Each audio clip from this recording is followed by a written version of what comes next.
Okay, hey, hopefully everything's gone well for the past two assignments. Again, let me know if there's any questions. Today we're going to go over 2.2, and that is inequalities.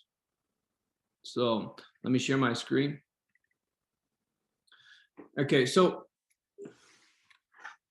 before we start, we kind of need to know the basic inequalities, and I hope we know that. So not this question, but some of the basic ones. So like if I just said x is less than 7, okay, how I would write that in interval notation, what people struggle with, interval notation means it's in brackets and parentheses. Okay, so x is less than 7. If we drew that out, clear down here is negative infinity. Somewhere around here is, let's say, 7. Okay, and we know x is less than 7, so we know it's 6, 5, 4, 3, 2, 1, so on. Clear everything on this side of it because we have infinity here. Okay, but can it be 7?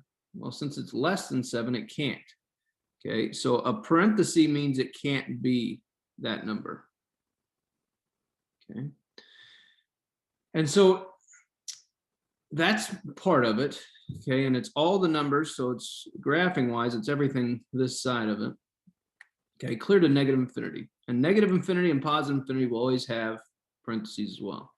So interval notation, I'm going to write this negative infinity to 7, both with parentheses. Okay, let's do one more. What if I said x is greater than or equal to 5? So I'm going to draw my graph again at negative infinity to infinity. I have 5 somewhere. Let's say 5's right there. Okay. And x is greater than or equal to 5. So it could be 6, 7, 8, 9, 10, so on. Okay. So it's everything this way. Okay. Now, greater than or equal to is going to be a bracket. Okay. Again, infinity is going to be a parenthesis. So interval notation, we'll write this as 5 to infinity. That's the interval notation of this. Okay, so that's the basics of what we're doing throughout this entire thing.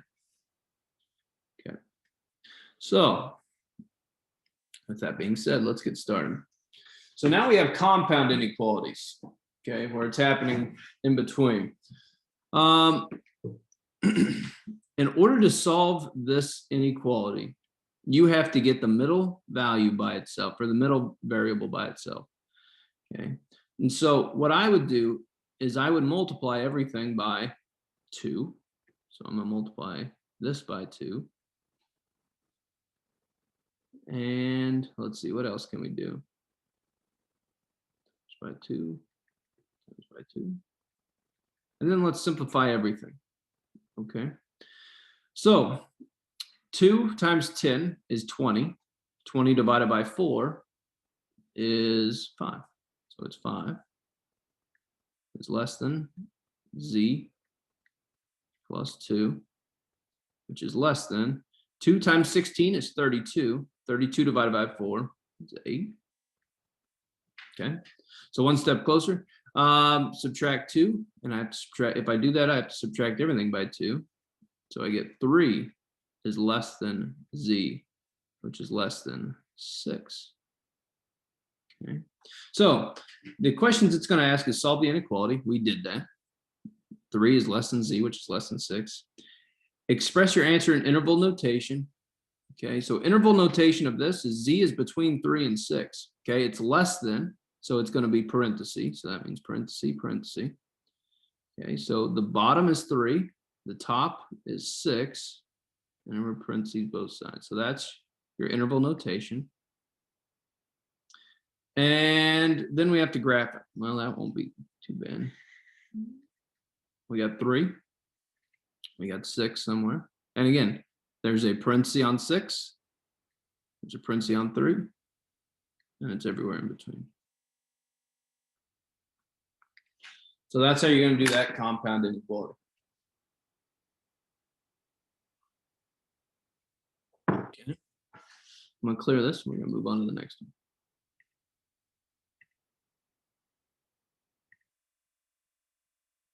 this one.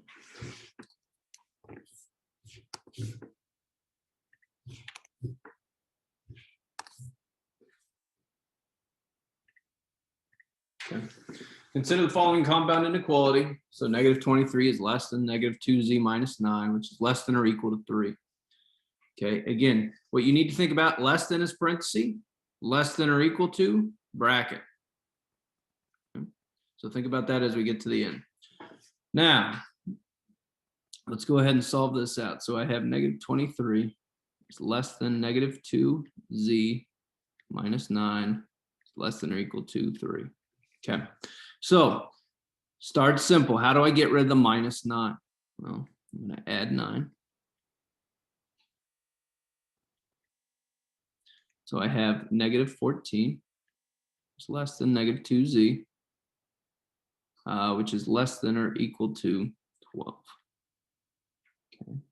Now, I have a negative 2 left. Okay, so it's multiplied, so that's not bad. So it's just divide by negative 2, divide by negative 2, divide by negative 2. Now, I'm teaching one class to this already. What the biggest mistake that they make is anytime you divide by a negative, you must flip the sign. You must flip this sign. So negative 14 divided by negative 2 is 7. And instead of less than, it's going to be greater than. Okay, those cross off, so I'm left with z. And then instead of less than or equal to, this should be greater than or equal to negative 6. Now, what I like to do then is rewrite this so we're going least to greatest. Okay, so this is negative 6. Okay, and if I read it going this way, it's negative 6 is less than or equal to z, which is less than 7. Okay, just reading it backwards. Okay, so less than or equal to z, which is less than 7. Okay, interval notation. Less than or equal to is a bracket.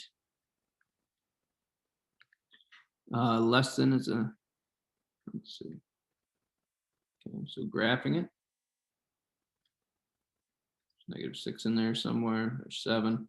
You bracket negative 6, you parenthesis number 7, and shade in between. And that's how you do that one.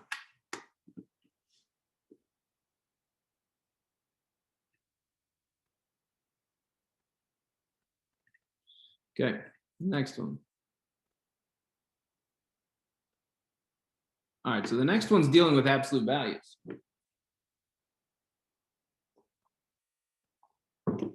Okay, so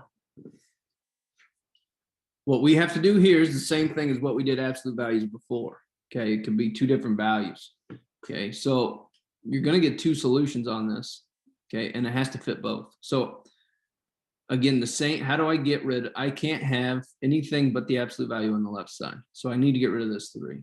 So since it's multiplied, I need to divide it off.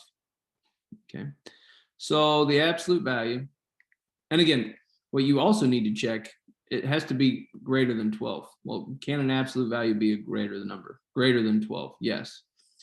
But if it says like less than 0 or something like that, well, you can't get a negative number out of this, so that wouldn't work. Okay, so always check whether you can do it or not first. Okay, so I'm going to divide by 3. So absolute value of p plus 3 is going to be greater than 4. Okay. Now, same thing as what we did before. Okay, p plus 3 is greater than 4. And, oh, no. Or p plus 3 is going to be, all right, so let's write this in that way. First one, p plus 3 greater than 4. We could solve that out pretty easy. Just write it straight like it is. The second equation, p plus 3, we're going to do negative 4, just like we did earlier. Okay, but since it's negative, what do we do? This, we switch the sign. So what do we have to do with this? So instead of greater than, it's going to be less than. Okay. Now we plug it in here. Go ahead and solve minus 3. Okay, and this is going to be or. That's keyword or. So p is greater than 1 minus 3. P has to be less than negative 7. Okay, and it's or, so it can be, I could either have something greater than 1, or I could put in some number better or less than -7. So let's write that in interval notation. P is greater than 1. So that would be anything more than 1. So that'd be like 2, 3, 4, 5. Okay, so it'd be 1, 2, we'd keep going up, 1 to infinity. Okay, and it's greater than, so it's just a parenthesis.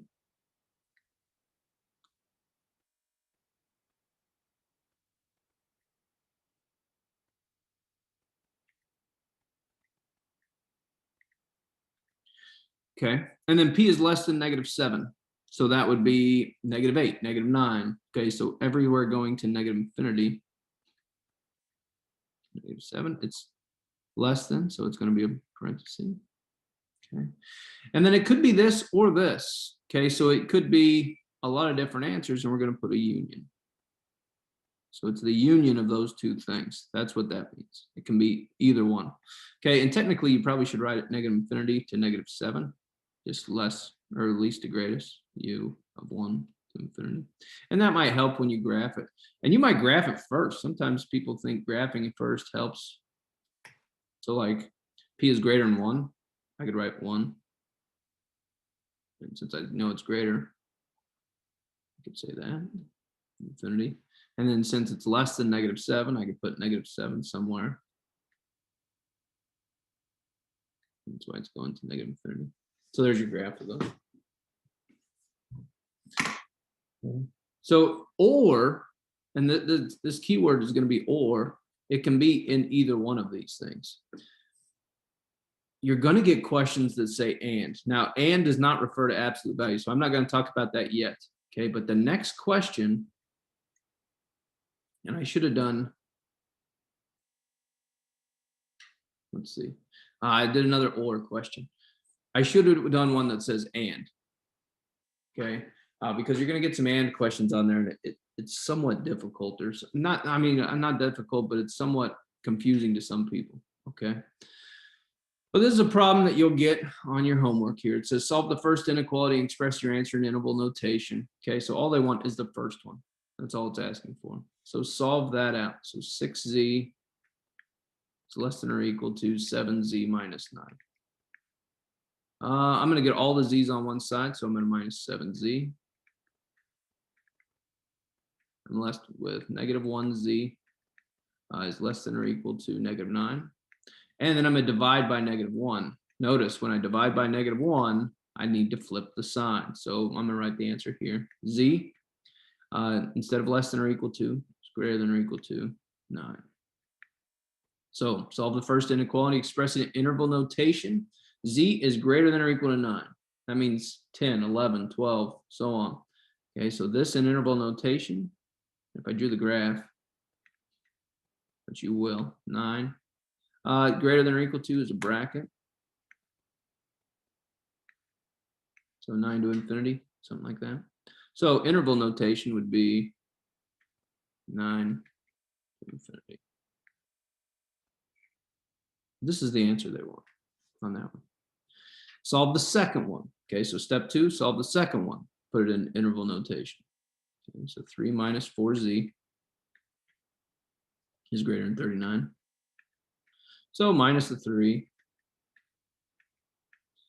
You get -4z is greater than 36. And again, don't change the sign unless you are multiplying or dividing by a negative. Adding, subtracting a negative, that doesn't matter. Divide by -4, now we have to flip the sign. So z, instead of greater than, it's going to be less than -9. So if I drew the graph, I'd have -9.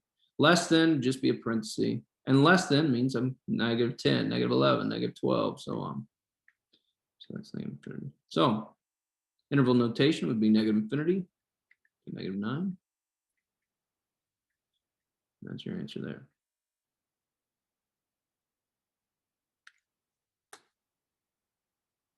All right. Step 3. Using the answers from the previous steps, solve the overall inequality problem and express your answer in interval notation. That's easy. Okay. Since it's or, since it's or, I can be both. A number has to be this or it has to be this.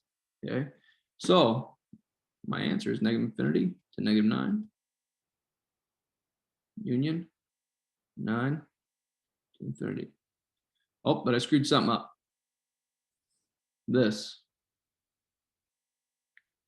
needs to be a bracket.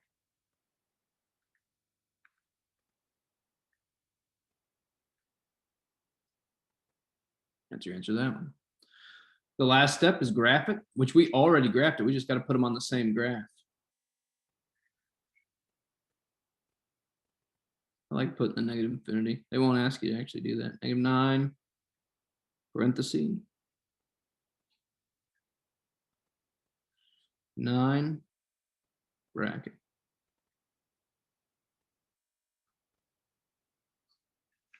So that's the answer to that one. Now we're going to talk very briefly about what happens when it says and. Okay. So if you'd had one that said and you got to this point right here. Okay. So instead of or, it said and.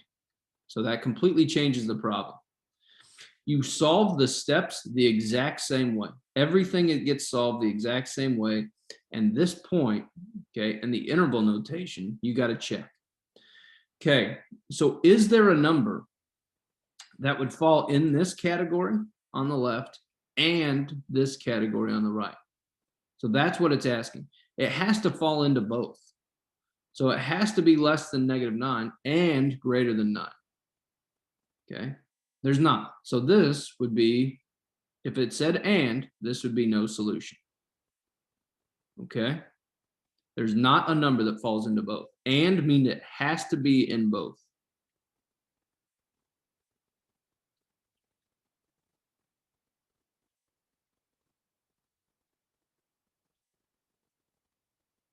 Okay, so another example. If it said and, now, and your graph, you work it all the way out, your graph looks like this. It said like, you had one solution of x is less than 7. And it said x is greater than negative 2, or equal to, greater than or equal to negative 2. That'd be a bracket. Okay. So again, you graphed them individually, and this one went all. Wait, let me change my.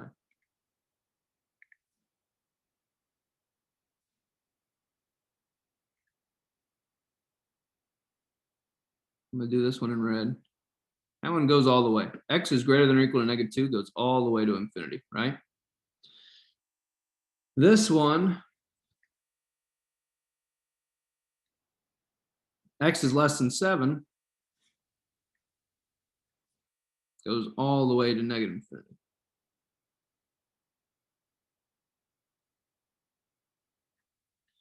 Okay. If it says and, is there numbers that fall in both? Is there numbers that are both red and blue? Okay. And the answer is yes.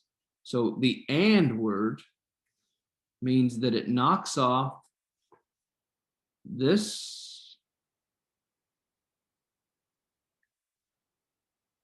Doesn't fit in both. This does not fit in both. This one does. So my answer, if it said and I had something like this, my answer would be from negative 2 to 7. And that's with something that says and. Again, and has to be in both. Okay. All right, that's it on 2.2. If you have any questions, let me know. Send me an email. Again, homework will be due the following Monday. Thanks.